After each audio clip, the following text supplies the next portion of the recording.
एक बार फिर आपको खुशामदीद कहेंगे। वर्ल्ड कप की स्पेशल ट्रांसमिशन टकराव जीत का सच टेलीविजन पर। मैं हूं अरसलान खोकर। मैच चल रहा है इंग्लैंड और नीदरलैंड्स का। इंग्लैंड ने अब से थोड़ी देर पहले तक स्कोर करते हुए 47.4 ओवर में 6 खिलाड़ियों के नुकसान पर 304 रन बना लिए थे और बेन स्टोक्स इस वक्त क्रीज पर आए हैं। देखते हैं कि आज इंग्लैंड क्या करता है। 300 रन का हिस्सा उबूर तो किया इंग्लैंड ने, लेकिन बहुत देर कर दी मेहरबान आते आते। इंग्लैंड भी शायद अभी तक भी मुझे लग रहा है कि बहुत प्रेशर में खेल रही है। खुल के आज भी नहीं खेले, शुरू में बहुत अच्छा खेले, फिर टीम छोटी है और टीम की बॉलिंग इतनी नहीं है नीदरलैंड्स की, तो यहाँ पर इंग्लैंड ने फ़ायदा उठाया और चले एक मोमेंटम गेन करने की कोशिश की। और इंग्लैंड अब जंग करेगा चैंपियंस ट्रॉफी में अपनी जगह सिक्योर करने के लिए, क्योंकि इंग्लैंड का मसला ये है कि टॉप 7 में नहीं आएगा तो चैंपियंस ट्रॉफी में नहीं पहुंचेगा। पाकिस्तान चैंपियंस ट्रॉफी में है, पाकिस्तान की जगह भी सिक्योर है, पाकिस्तान टॉप पर है, लेकिन एक और वजह भी थी पाकिस्तान के पास कि घबराने की ज़रूरत नहीं थी। हम होस्ट कंट्री हैं तो होस्ट कंट्री ऑटोमेटिकली वैसे भी एलिजिबल होता है ट्रॉफी खेलने का। तो जनाब यार ये है, तौसीफ अहमद साहब को उबूरी चीफ सेलेक्टर बनाया गया और तौसीफ अहमद साहब पहले से सिलेक्शन कमेटी में थे। इंजमाम उल हक के इस्तीफे के बाद एक बंदा चाहिए था। उनका असाइनमेंट है दौरा ऑस्ट्रेलिया के लिए टीम अनाउंस करना। वजाहतुल्लाह वास्ती जो ऑलरेडी सिलेक्शन का हिस्सा थे, उन्हें जूनियर सिलेक्शन कमेटी का हेड मुकर्रर कर दिया गया है। तो ये मामलात हैं पीसीबी के, और साथ साथ बहुत सारी चीज़ें चल रही हैं। बारिश का मामला अपनी जगह पर है, न्यूजीलैंड और श्रीलंका के मैच में, फिर इंग्लैंड और पाकिस्तान का मैच है, फिर साउथ अफ्रीका और अफगानिस्तान का मैच है, और गुज़िश्ता रोज़ ऑस्ट्रेलिया और अफगानिस्तान का मैच, जो कि इंतहाई शानदार और इंटरेस्टिंग रहा। सारी चीज़ों पर बात करेंगे। सैयद हैदर भाई, सीरियस स्पोर्ट्स जर्नलिस्ट, हमारे बहुत मोहतरम, जर्मनी से हमें ज्वाइन किया। हैदर भाई अस्सलाम वालेकुम, थैंक यू सो मच। और सैयद वकार हुसैन, हमारे स्पोर्ट्स रिपोर्टर, उन्होंने भी हमें ज्वाइन किया। वकार थैंक यू, आपने हमें ज्वाइन किया। हैदर भाई, सर अजीब में मामला चल रहे हैं। सिलेक्शन कमेटी के ऑलरेडी मेंबर होने वाले तौसीफ अहमद साहब उबूरी तौर पर जी। चीफ सेलेक्टर बन गए। मज़े की बात ये है कि सिवाय तौसीफ़ अहमद के सबको पता था कि उनको बनाया जाएगा और तौसीफ़ अहमद को खुद नहीं पता था कि मैं सिलेक्शन कमेटी का चेयरमैन बन रहा हूँ। मसला ये है कि मेरे ख़्याल से ज़का अशरफ साहब ने कोशिश की थी 2-4 सीनियर प्लेयर्स जो पुराने हैं, उनसे राब्ता करने की कि वो चेयरमैन बन जाएँ सिलेक्शन कमेटी के इंटरिम, लेकिन उन लोगों ने सबने मना कर दिया है। तो अब चूँकि कोई अवेलेबल नहीं था, तौसीफ़ अहमद साहब जो हैं वो बहुत ही शरीफ़-उन-नफ़्स आदमी हैं, खामोश हैं, कम गो हैं और किसी चीज़ में दखल नहीं देते। तो आप ये समझ लीजिए कि तौसीफ़ अहमद चीफ सेलेक्टर तो होंगे, लेकिन टीम पूरी सेलेक्ट बाबर आज़म खुद करेंगे, मिक्की ऑर्थर खुद करेंगे, डायरेक्टर क्रिकेट हैं। तो इन दोनों के हाथ में होगा, वो अपनी टीम बनाएँगे खुद और ये उस पे साइन कर देंगे। ये बेचारे बस हमेशा से जब भी कोई ऐसा डमी सिलेक्शन कमिटी में कोई रुकन चाहिए होता था, तो तौसीफ अहमद को उसमें डाल दिया जाता था। पिछले 10-15 साल से हम देख रहे हैं और अब भी बेचारे उनकी यही पोज़ीशन रहेगी। वो कुछ कर नहीं पाएँगे, किसी प्लेयर को इंडक्ट नहीं कर पाएँगे, किसी की परफ़ॉर्मेंस में बात नहीं कर पाएँगे और उनके सामने लिस्ट रख दी जाएगी प्लेयर्स की, जी ये ऑस्ट्रेलिया जाएँगे, वो उसपे साइन कर देंगे और मैं आपको अभी पहले से बता दूँ कि जो इंज़माम उल हक सिलेक्शन कमिटी के चेयरमैन थे, उससे पहले भी जो लोग थे मोहम्मद वसीम थे, वो हमेशा टीम खुद अनाउंस करते थे प्रेस कॉन्फ्रेंस में हम्म। आके, लेकिन तौसीफ अहमद प्रेस कॉन्फ्रेंस करने नहीं आएँगे। ये जो टीम है अचानक मीडिया को दे दी जाएगी और अनाउंस हो जाएगी। हाँ जनाब वकार साहब। बिल्कुल ऐसे ही है। हैदर साहब बिल्कुल ठीक कह रहे हैं। ये एक डमी चीफ सेलेक्टर के तौर पर आए हैं। ये पहले भी सिलेक्शन के ओहदे पर रह चुके हैं और इसी तरह ही टीम की सिलेक्शन कर चुके हैं। और इनकी बात से मैं ये भी इत्तेफाक करूंगा कि बाबर आजम ही टीम सेलेक्ट करते हैं। हालांकि ये मेगा इवेंट था वर्ल्ड कप का और चीफ सेलेक्टर जो थे इंजमामुल हक, उनके पास मुकम्मल तौर पर इख्तियार थे, लेकिन इसके बावजूद भी बाबर आजम ने मुदाखलत की और इसके अलावा जो कोचिंग स्टाफ है उसने भी अपनी मर्जी की टीम सेलेक्ट की। मुझे यही लगता है कि तौसीफ अहमद के पास किसी भी किस्म का कोई इख्तियार नहीं होगा, ये डमी होंगे और सिर्फ और सिर्फ इख्तियार तो पर्सनली यार जारी की जाएगी। मैनेजमेंट कमेटी के पास नहीं है, डे टू डे अफेयर्स का मामला है। मुझे लगता है ये भी मामला आगे फंस जाएगा कि यार चीफ सेलेक्टर कैसे बनाया, किसने बनाया, और इसका भी इख्तियार नहीं था, अपॉइंटमेंट्स करने का इख्तियार नहीं था। ये मामला कहीं ऐसा ना हो दोबारा अदालत जाते ही देखें। ऐसे लग रहा है मुझे, क्योंकि इस हवाले से पीसीबी ने किसी किस्म का मैकेनिज्म वाजे भी नहीं किया कि किस बुनियाद पर तौसीफ अहमद को लगाया गया है।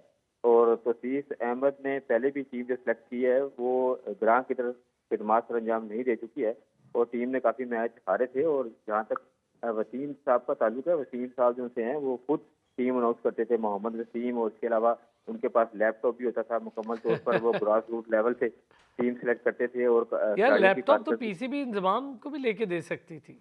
लेकिन वो नहीं ना लेते, क्योंकि लैपटॉप चलाएगा चलाना भी तो बड़ा कमाल है ना। तो कुछ हैदर भाई उसके लिए कह भी रहे हैं, आपको हैदर भाई कुछ कह रहे हैं, एबिलिटी। क्या कह रहे हैं हैदर भाई? लैपटॉप को ऑपरेट भी तो करना पड़ेगा ना। ओ यार कौन हैदर करेगा? भाई, मैं यही कह रहा हूँ, उसके लिए भी एबिलिटी चाहिए ना आपको, कि कैसे आपने ऑपरेट करना है, और आपको सॉफ्टवेयर समझने का तरीका होना चाहिए कि कैसे खिलाड़ियों को इसके अंदर फीड करना है। अब बहरहाल अब दौरा ऑस्ट्रेलिया के लिए टीम अनाउंस करेंगे मोहम्मद रसीद, वो डमी होगी, बाबर आजम ही टीम अनाउंस करेंगे। अब देखते हैं कि वर्ल्ड कप के बाद टीम में तब्दीलियां होती हैं कि नहीं होती, क्योंकि पीसीबी अभी बकार तक इस बात को। मैं इत्तलात ये मैं चाहूँगा कि एक दो दिन आप लें, लेकिन इत्तलात यही है कि कैप्टन वगैरह चेंज नहीं होगा। हाँ, बाबर आजम शायद शायद शायद इत्तलात है कि बाबर आजम पे जितनी तनकीद हो रही थी, अगर तो हम सेमीफाइनल में जा रहे हैं तो बाबर आजम जाएंगे ऑस्ट्रेलिया। अगर हम सेमीफाइनल वाला मामला ख़राब हो गया तो शायद बाबर आजम थोड़ा सा नाराज़ भी, और ठीक नाराज़ हैं, बहुत गैर ज़रूरी तनकीद भी हुई है उस बेचारे पर, तो वो शायद ऑस्ट्रेलिया जाने से रुक जाए। अब तो सारे उसको मनाएंगे, एक ही बैटर है भाई जो वहाँ खेल सकता है, तो वो शायद ऑस्ट्रेलिया जाने से रुक जाए। ये इत्तलात मेरी हैं, अब आप इसको एक दो दिन में ज़रा कंफर्म भी करें, अच्छा हो जाएगा हमारे लिए। अच्छा, दूसरा ये है कि अब ज़रा हैदर भाई, 2.5 साल नंबर 1 रहने वाला बैटर बाबर आजम अब नंबर 1 नहीं रहे, और शुभमन गिल अब नंबर 1 हो गए। देखिए, बाबर आजम को जैसे ही एक इंटरनेशनल इवेंट मिला, दुनिया के बेहतरीन टीमें, बेहतरीन बॉलर सामने आए, तो उनका नंबर 1 नीचे चला गया। अब आप 2.5 साल नंबर 1 रहे, आप ये देखें उन 2.5 सालों में आपने क्रिकेट जो खेली है वो किसके खिलाफ खेली है? कौन सी टीमों के खिलाफ खेली, पहली बात, और फिर उन टीमों की स्ट्रेंथ क्या थी? ये 2 चीज़ें जो है बड़ी इंपॉर्टेंट है। आपने रन्स कर लिए, आईसीसी का एक सिस्टम है, उसमें आप इतने रन्स करते हैं, इस स्ट्राइक रेट पे करते हैं, तो आप कितनी बॉलें खेलते हैं, उसके हिसाब से आपको पॉइंट्स मिलते हैं। आपने पॉइंट्स तो बढ़ा लिए नेपाल के खिलाफ खेल के, ज़िम्बाब्वे के, साउथ अफ्रीका की सी टीम के खिलाफ, न्यूजीलैंड की सी टीम के खिलाफ, ऑस्ट्रेलिया की बी टीम के खिलाफ आपने खेल के रन्स तो कर लिए अपने अपने ग्राउंड्स पे। लेकिन जैसे ही आपको एक इंटरनेशनल इवेंट मिला जहाँ पे हर टीम अपनी बेहतरीन अपनी फोर्स लेकर आई है, बेहतरीन अपनी ताकत लेकर आई है, वहीं पे आप जो है एक्सपोज हो गए।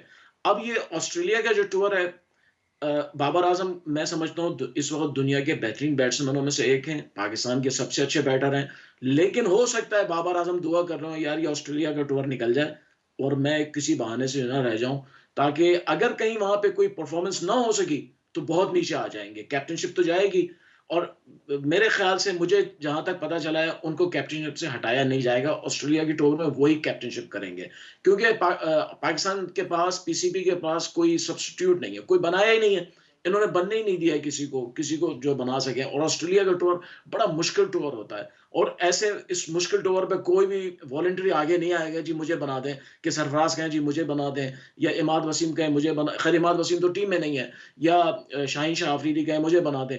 तो ये मुश्किल टूर है, और मेरे ख्याल से बाबर आजम को जाना पड़ेगा, कैप्टनशिप भी करनी पड़ेगी। लेकिन आप 2.5 साल आपने जो इनिंग्स खेली थी उन सबको आप जमा कर लें, और ये वर्ल्ड कप की आपकी 9 इनिंग्स या 8 हो चुकी है, 9वीं इनिंग अब खेलनी है।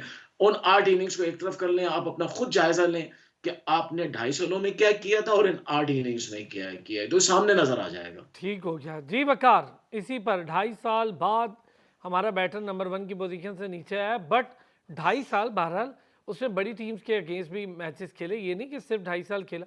एक कैपेबिलिटी है, उसकी स्किल है, उसकी स्ट्रेंथ है, सारा कुछ है, लेकिन हाँ यहाँ पर थोड़ा सा स्ट्रगल कर रहा है। पर अभी भी हर मैच में अगर देखें तो स्कोर बाबर ही कर रहा है साथ साथ, तो ये भी बड़ी बात है ना, ये भी तो एक मामला है। तो क्या कहते हैं जी वकार? बिल्कुल आप सही कह रहे हैं, एक जिम्मेदारी जो मिलती है वो भी एक बहुत बड़ा फैक्टर होता है ना। जब से कप्तान बने उनकी कारकर्दगी मुतासर हो रही है। कप्तान बनने से पहले वो उनका बल्ला काफ़ी चल रहा था और उनके ऊपर काफ़ी तनकीद भी हो रही थी। बहरहाल मायूसी है कि नंबर 1 से वो नंबर 2 में हो गए, लेकिन कोशिश भी करेंगे बाबर आजम, अगर उन्हें दोबारा कोई मौका मिलता है तो नंबर 1 बनने की कोशिश करेंगे। और जहाँ तक हैदर भाई ने ये बात की है, ये बिल्कुल सही बात की है कि दौरा ऑस्ट्रेलिया में जब भी टीम का ऐलान होता है और खिलाड़ियों की कोशिश यही होती है कि किसी न किसी तरह से टूर से स्किप हो जाए, क्योंकि ऑस्ट्रेलिया का जो टूर है ये बहुत ही मुश्किल होता है। उसके साथ एक न्यूजीलैंड का भी टूर मिल जाता है, लेकिन नहीं जिसकी यार, वजह मैं से समझता हूँ मुझे पता है उतनी बात करूँगा। मुझे नहीं लगता बाबर आजम इन चीज़ों की वजह से वो थोड़ा सा डिसहार्ट है, थोड़ा एक तो मीडिया की वजह से थोड़ा सा डिसहार्ट है बाबर, और थोड़ा सा जो मुख्तलिफ बिहेवियर्स हैं पीसीबी को लेकर और दीगर मामलात हैं, उससे थोड़ा सा डिसहार्ट है, पर जाएगा। अगर हम सेमीफाइनल में जाता देख रहे हैं ना टीम को, फिर तो मसला नहीं है, फिर तो नहीं नहीं, काफ़ी वो तो लोगों को वैसे ही खामोश करवा देगा। नहीं, वो आप सही कह रहे हैं, बाबर आजम तो जाएगा, लेकिन इसके अलावा जो हारिस रऊफ हैं, इसके अलावा जो शादाब खान वगैरह हैं, आपने देखा कि पहले भी शादाब खान जैसे हैं, वो जब इस तरह का दौरा ऑस्ट्रेलिया आता था तो कौमी टीम के काफ़ी खिलाड़ी इस तरह होते थे कि हम इंजर्ड हो गए, हमें ये इंजरी है, तो उसकी वजह से वो काफ़ी माजी में भी ऐसे ही हुआ है कि बड़े बड़े जो प्लेयर्स हैं वो दौरा ऑस्ट्रेलिया से स्किप हो जाते थे, लेकिन जब वसीम वकार इनके दौर में जो टीम होती थी, उनकी ये कोशिश होती थी कि वो वहाँ जाएं और जाके परफॉर्म करें, लेकिन अच्छा, अब चलिए हालात मजीद इस पे डिस्कशन, सॉरी वकार, एक छोटा सा ब्रेक। अरसलान ब्रेक जी, हैदर भाई वापस आता हूँ, ब्रेक से आता हूँ, फिर आपसे पूरी डिटेल अच्छा, डिस्कशन चलिए करूंगा। हमारे बहुत चलिए प्यारे दोस्त स्पोर्ट्स जर्नलिस्ट ने हमें ज्वाइन कर लिया है, अभी जरा यहाँ बैठे होंगे तो फिर उनका हम आपको इंट्रोडक्शन भी करवाते हैं। वापस आते हैं ब्रेक से। वेलकम बैक जी। और हमारे बहुत प्यारे दोस्त senior sports journalist Shakir Abbasi ने हमें ज्वाइन कर लिया है। अच्छा, हम शाकिर बात कर रहे थे आपके आने से पहले तौसीफ अहमद साहब के हवाले से, जो कि अबूरी चीफ सेलेक्टर के ओहदे पर आ गए। मुझे प्रॉब्लम ये है कि आ तो गए हैं, लेकिन बोर्ड के जो इस वक्त मैनेजमेंट कमेटी के हेड हैं, उनके पास वो पावर्स नहीं है कि वो अपॉइंटमेंट करेंगे। ये मामला भी अदालत में चला जाए, फिर वो क्या सिलेक्ट करेंगे, इस पर भी हमने बात करनी है। घूम रहे, तो मैं समझता हूँ कि क्रिकेट के साथ इस तरह का मजाक बंद करें। बिल्कुल फ्रेश जो लोग हैं, जो रिसेंटली रिटायर्ड हुए हैं, जो इस वक्त डोमेस्टिक क्रिकेट स्ट्रक्चर के साथ जुड़े हुए हैं, जो जाके ग्राउंड में अभी कायदम ट्रॉफी चल रही थी, ये इसमें आपने ज़ाहिर ऑस्ट्रेलिया के लिए आपको एक टेस्ट टीम सेलेक्ट करनी है, और टेस्ट टीम भी ऐसी तगड़ी जानी चाहिए, क्योंकि यहाँ से तो हमें पता चल गया कि ये लड़के अब टेस्ट जो वनडे नहीं खेल पा रहे। ऐसे एक छोटा सा नाम लूं, अगर हमें ना एक बंदा इस टाइम ना मोहम्मद हफीज जैसा चाहिए, ना वो सुने किसी की ना दबे किसी से, लेकिन वो बंदा फिर वहां नहीं फिट होता। मैं समझता हूँ कि ऐसा ही बिल्कुल स्ट्रॉन्ग बंदा आप रखेंगे और उसको पूरी पावर देंगे, हायर एंड फायर की पावर दे के उसको बिठाएंगे, वो फैसला करेगा। और उसके साथ साथ आपको फौरी तौर पर टेस्ट अपने कैप्टन का फैसला करना है। ये अब टेस्ट कैप्टन, ये तो बात तय हो गई है कि बाबर नहीं है, और उसके लिए देखें आपकी विकेट कीपिंग में पहली चॉइस भी इस वक्त सरफराज है। जब भी आप टेस्ट स्क्वाड को सिलेक्ट करते हैं तो आपकी पीसीबी ने, बल्कि आप अपनी प्रेस रिलीज में भी ये कहते हैं कि उनकी पहली चॉइस है। तो मेरा ख्याल है ये इस हवाले से फैसला कर लिया जाए कि टेस्ट टीम का कैप्टन कौन होगा। और क्योंकि सबसे अच्छी बात है सरफराज की, ये अगर उन्हें कैप्टन बनाया जाए तो बेस्ट हो जाएगा। और सबसे अच्छी बात यह है कि उन्होंने पूरी कायम ट्रॉफी खेली है, उन्होंने ऑन ग्राउंड बच्चों को, नए लड़कों को देखा हुआ है, कौन इस वक्त क्या परफॉर्म कर रहा है, किसमें क्या पोटेंशियल है। He is a very seasoned experience बंदा। और एक और चीज भी नॉन पॉलिटिकल है। और अभी जब आते हैं इस्लामाबाद की बात होती है, कहते हैं यार ये बाकी दोस्तों के बारे में उनका कहना है कि यार, हम उन्हें कहते हैं यार आपने क्यों नहीं किसी शो में बैठे, आप क्यों नहीं, आप तो चैंपियन ट्रॉफी विनर कैप्टन है, ये वो कहते हैं यार मैंने खेलना है, मेरा काम है क्रिकेट खेलना। मुझे टीम से जब निकाला जाता है तो मैं अपने ग्लव्स और अपने पैड छोड़ता नहीं हूँ, मैं डोमेस्टिक में चला जाता हूँ। और बार बार उनका वापस आना और उनके लिए एक्सेप्टेंस है। देखिए हमने इस वर्ल्ड कप से पहले बहुत जोर लगाया कि यार आप हारिस ने तो कोई मैच नहीं खेला ना खेलना था, क्योंकि रिजवान एक ऐसा प्लेयर है जो 105 104 के बुखार में भी मैच नहीं छोड़ता, उससे आगे तो कोई भी नहीं है ना। उस पोजीशन में आप हारिस की जगह आप सरफराज को इस मेगा इवेंट में भेजते, वो एक प्लेइंग मेंटोर के तौर पर टीम में होता है। ये जो लड़के इस वक्त टीम में हैं, ये सारे सरफराज के बच्चे हैं, सरफराज के दौर में इन्होंने ग्रूम किया, पाला, और सरफराज की इज्जत भी करते हैं। ये जो आपको रिफ्ट नजर आती है ना टीम में, लड़के बच्चे, इनकी उम्रें क्या हैं, 27 28 25 साल के सारे लड़के हैं, ये आपस में लड़ पड़ते हैं। तो सरफराज की सूरत में इनको जेल करने के लिए, इनको जोड़ने के लिए, सिखाने के लिए, डांटने के लिए, थपकी देने के लिए एक बंदा वहाँ मौजूद होता। ये एक बहुत बड़ा एक मैनेजरियल फेलियर में कहूँगा उसमें था। आप अगर सरफराज हो तो ये पोजीशन शायद आपकी न होती। अब आपने फ्यूचर के लिए टीम बनानी है। ये जो टीम इस वक्त 50 ओवर्स के लिए गई है, ये तय हुआ है कि आधे से ज़्यादा तो 50 ओवर की टीम नहीं है, तो टेस्ट कहाँ खेलेगी। इसलिए हमें टेस्ट के लिए एक नई टीम बनानी है, एक नई माइंडसेट कर। ऑस्ट्रेलिया आप जा रहे हैं, ऑस्ट्रेलिया आप बुनियादी तौर पर 3 टेस्ट खेलने, और वो बड़े बताइए फिर क्या होता है, बड़े बड़े प्लेयरों की माजी में हमने देखा बाहर निकल जाती है। हम तो जीते ही नहीं अब तक। इसलिए आपको एक स्ट्रॉन्ग टीम, एक वो टीम जिनका वो प्लेयर लेके जाने जिनका टेम्परामेंट हो, जो 5 दिन की इनिंग्स खेल सकें और ऑस्ट्रेलिया के आगे खड़े हो सकें। इस वक्त ऑस्ट्रेलियन वैसे ही अपनी कंडीशन में तो दे आर सुपर पावर ना, उनको सही बात है, सामना बड़े बड़े लोग, माजी के बड़े बड़े लोग, इवन इंडियन टीम में जो बड़े बड़े ग्रेड्स थे वो भी कतराते थे उनके सामने। तो हमें वो टीम बनानी है। तो तौसीफ अहमद ठीक है, आपने उनको जिम्मेदारी दे दी, लेकिन अब आप फैसला कर लें, क्योंकि कैप्टन का फैसला नहीं करना तौसीफ अहमद ने, कैप्टन का फैसला मैनेजमेंट कमेटी के चेयरमैन ने वोट नहीं करना सकेंगे अभी, मुझे तो लग रहा है। ख्याल है उनको फैसला करना चाहिए। अगर यही पीछे हटते रहे, डरते रहे, फैसला साजी में ताखिर होती रही, देखिए बर वक्त फैसले ही आपको रिजल्ट देते हैं। आप बर वक्त फैसले जब नहीं कर पाएंगे तो मसला होगा। इस आप वर्ल्ड कप में देख लें, हम बर वक्त फैसला नहीं कर सके कि हमने इब्रार को अंदर लाना है, हम बर वक्त फैसला उस वक्त नहीं कर सके कि इब्रार को स्क्वाड में रखना है या रिजर्व में रखना है। जो गलत फैसले हुए, टाइमली फैसले नहीं हुए, उसका हमने खमियाजा भुगता है। तो अब मेरा ख्याल है एनफ इज़ एनफ। आज मैं वज़ीर-ए-आज़म से हम मिल के आए हैं, उनकी प्रेस कॉन्फ्रेंस किसी और इशू पे थी, ज़ाहिर है पैटर्न चीफ है क्रिकेट की।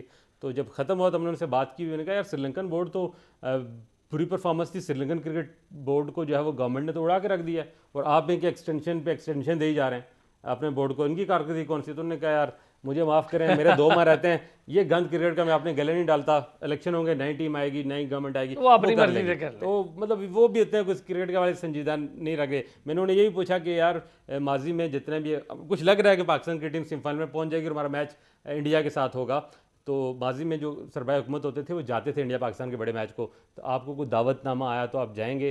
कहते हैं स्पेकुलेटिव क्वेश्चन न करें। तो उनके जहन में यह है कि ये स्पेकुलेशन ही है, उनको भी यकीन नहीं है कि हम सेमीफाइनल में पहुंच रहे हैं। तो पोजीशन ये है, इसलिए ऑस्ट्रेलिया जाना है, हमने एक तगड़ी टीम के साथ जाना चाहिए मैं टेस्ट में और बिल्कुल रीवैम्प अप करना है। वर्ल्ड कप खत्म हो गया, अगला 1 साल पूरा वनडे का कोई आपका मैच कोई इवेंट नहीं है। आपको असर अपनी टीम को बिल्ड करना है। जब तक सरफराज खेल सकता है उसको यूज़ करें, उसकी जो कैपेबिलिटीज़ हैं, उसकी जो नॉन पॉलिटिकल अप्रोच है, उसकी जो एक बड़ापन है, उसको यूज़ करते हुए एक टीम खड़ी करें। क्या कहते हैं हैदर भाई? बिल्कुल, देखिए ऑस्ट्रेलिया में आपको टेस्ट मैचेस खेलने हैं, आपको वनडे नहीं खेलने हैं वहां पे।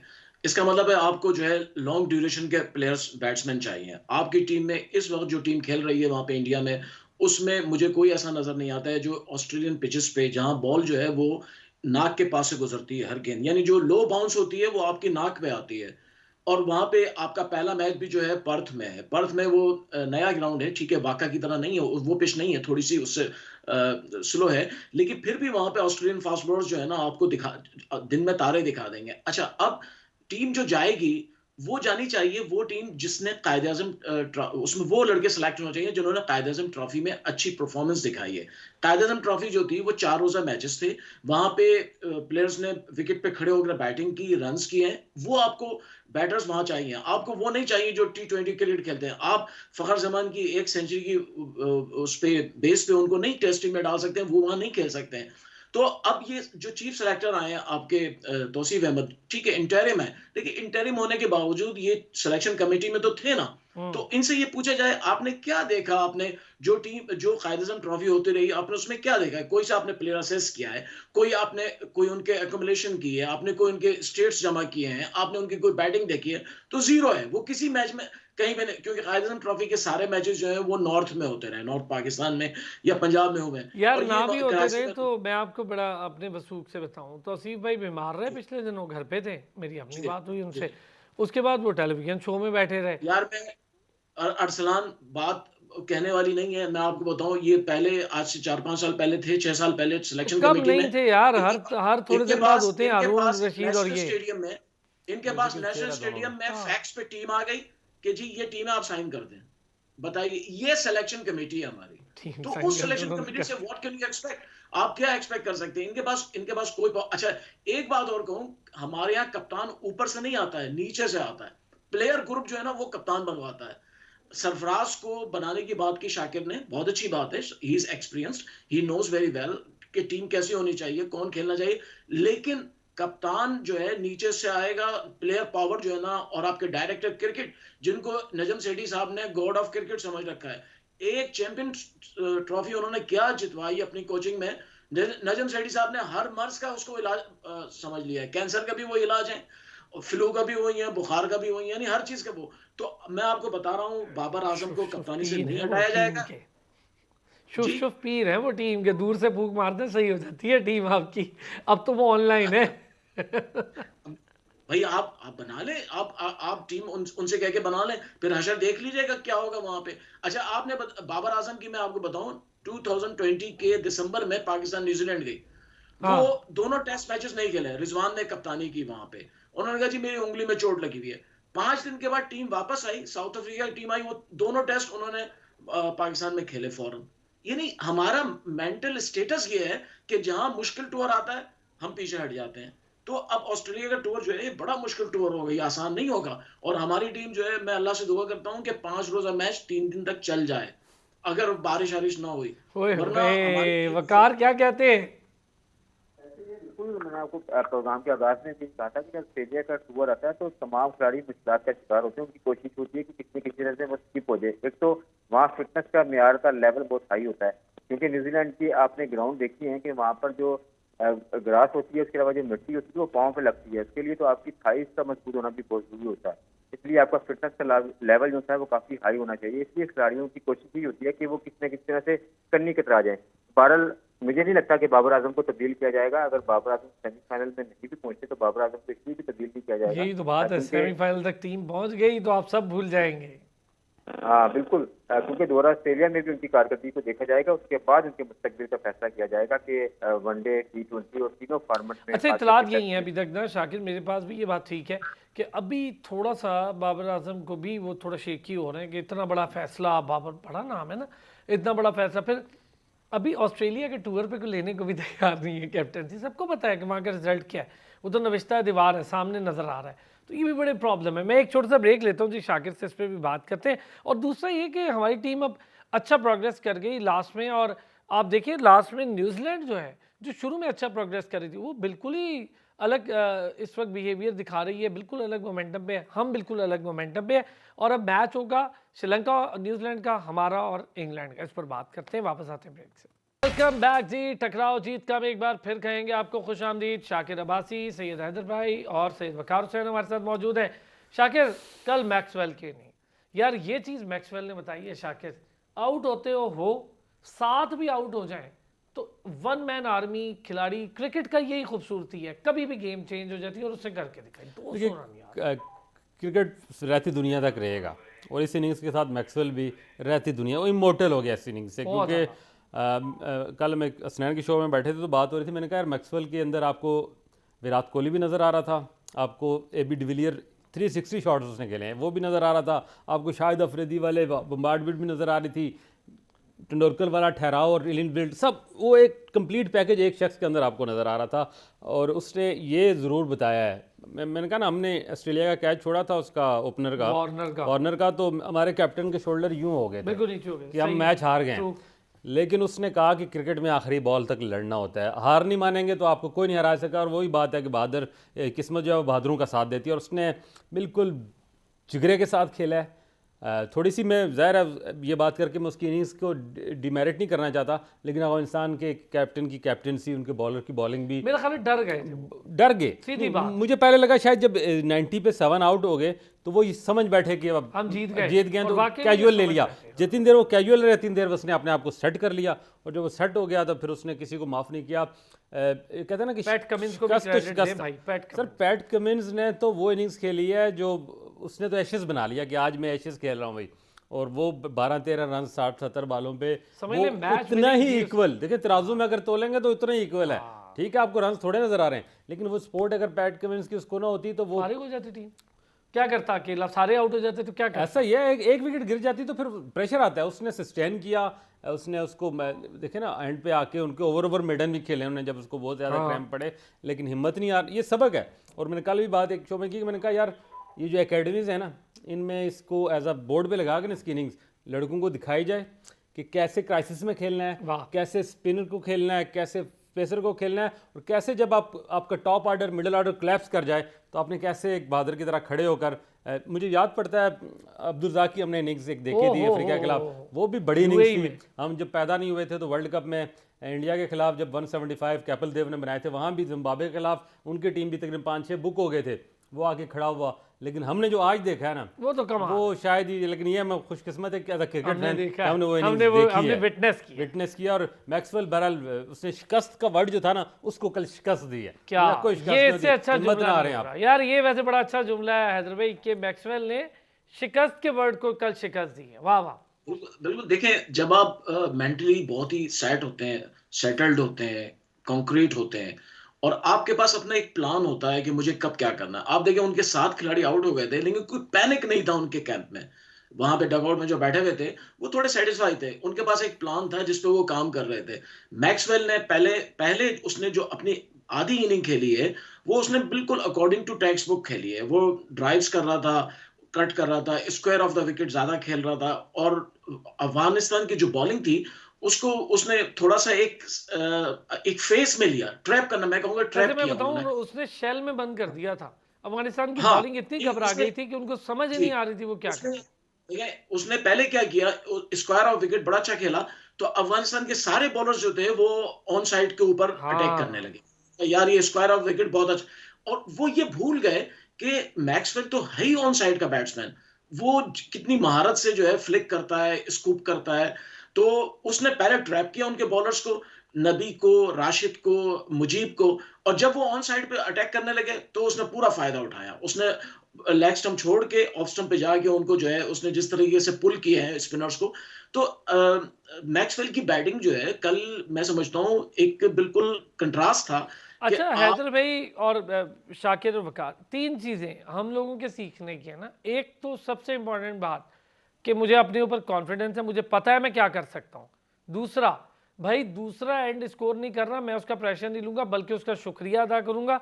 तुम सिर्फ विकेट मत दो, स्कोर मैं कर लूंगा। तीसरी बात, क्रिकेट में 7-8 आउट होना कुछ नहीं होता, 200 रन भी एक प्लेयर कर लेता है। तो हमने ये सीखा कल। बिल्कुल बिल्कुल ऐसे ही है। बल्कि देखिए मैक्सवेल ने यही एक लेसन दिया है सबको कि विकेटें गिरने से कुछ नहीं होता है, असल चीज ये होती है कि आप खुद कुछ क्या कर सकते हैं। देखिए ऑस्ट्रेलिया की टीम की सबसे बड़ी बात ही है कि वहां पे हर आदमी अपनी इंडिविजुअल परफॉर्मेंस दिखाने की कोशिश करता है। हमारे यहाँ क्या होता है कि भरोसा करते हैं, हमारे कहा जाता है जी ये मेरा मैच विनर है। मैं कहता हूं ये क्यों कहते हो कि ये मेरा मैच विनर है, ये कहो मैं मैच विनर हूं। हम्म। ऑस्ट्रेलिया में हर आदमी कहता है कि मैं मैच विनर हूं, वो नहीं है मैच विनर। और कल साबित किया मैक्सवेल। देखिए मैक्सवेल ने पहले भी एक अच्छी इनिंग खेली है इस वर्ल्ड कप में, लेकिन उसके 44 बाद वो, पे 100 किया।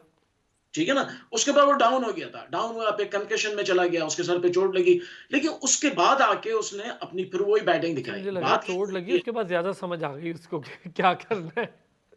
बिल्कुल ज्यादा ज्यादा वो ज्यादा अकॉर्डिंग टू अपने जो है ना प्लान पे खेलने लगा। और कल सबसे अच्छी बात मुझे ये लगी कि उसने, वो इंजर्ड हो गया था, वो हो सकता है गिर जाता, लेकिन उसने अपना एनर्जी जो है ना वो एक पॉइंट पे रखी। देखें उसने कहा बैटिंग नहीं, हो मैंने या बॉलिंग, पाकिस्तान को सेमीफाइनल में पहुंचाना है, मैं पाकिस्तान के लिए खेलूंगा।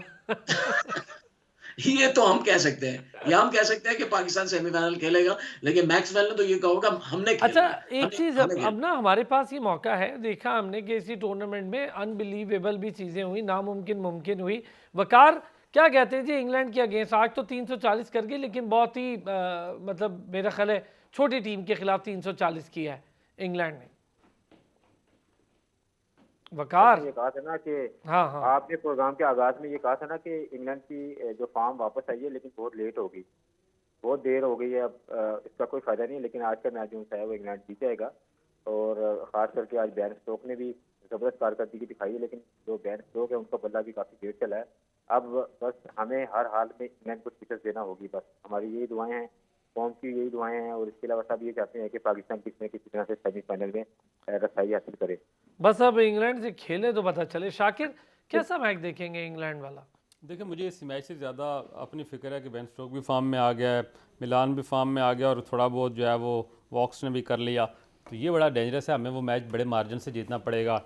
और एक ऐसी टीम जिस जो बिल्कुल आउट ऑफ फॉर्म थी, उनको आज हाथ खुल गए उनके, और ये हमारे लिए हाँ, बड़ी बिल्कुल ठीक बात। थोड़ी सी एक समथिंग कंसर्न है हमें। हाँ। अब हमारे पास ऑप्शन यही है मेरा ख्याल है उस दिन के, सबसे पहले तो न्यूजीलैंड वाला मैच का कोई चमत्कार हो जाए, कोई बारिश की नज़र हो जाए, कोई श्रीलंका कोई हमारे हक में कुछ फिर हमें खाली मैच जीत पॉइंट्स दे, रह जाएंगे। कुछ ना कुछ कर दे, फिर तो ठीक है। अदरवाइज़ अगर हमें 150 लगभग के रन से जीतना होगा, 130 से तो मैं ख्याल है अगर वो एक रन से जीतें तब भी ये मार्जिन है, हमें 130 प्लस से जीतना होगा। तो हमारे पास ऑप्शन यही है कि हम अगर टॉस जीत जाते हैं और 350-400 बोर्ड पे लगा लें, तो हमने देखा है कि 350 प्लस चेस करती हुई टीमें 100-150 पे क्लैप्स हुई हैं। तो ये एक ऑप्शन हमारे पास रह गया। और अब टीम क्योंकि एक मायूस हो चुकी थी, लेकिन बैक टू बैक जो टीम ने परफॉर्म करना शुरू कर दिया, तो कौम दोबारा जुड़ गई है टीम के साथ। तो अगर ऐसा कुछ हो जाए और पाकिस्तान सेमीफाइनल में पहुंच जाए और इंडिया पाकिस्तान क्या ही सेमीफाइनल, मजा दुनिया है। क्रिकेट को एक और मैच मिल जाए तो क्या ही बात है। लेकिन ये सारी स्पेकुलेशंस ही हैं हाँ यार, जब तक मैच नहीं होता। जब तक मैच नहीं होता। बहरहाल ये अच्छा है कि पाकिस्तान जो है वो एंड ऑफ द टूर्नामेंट दोबारा एक मोमेंटम पकड़ा।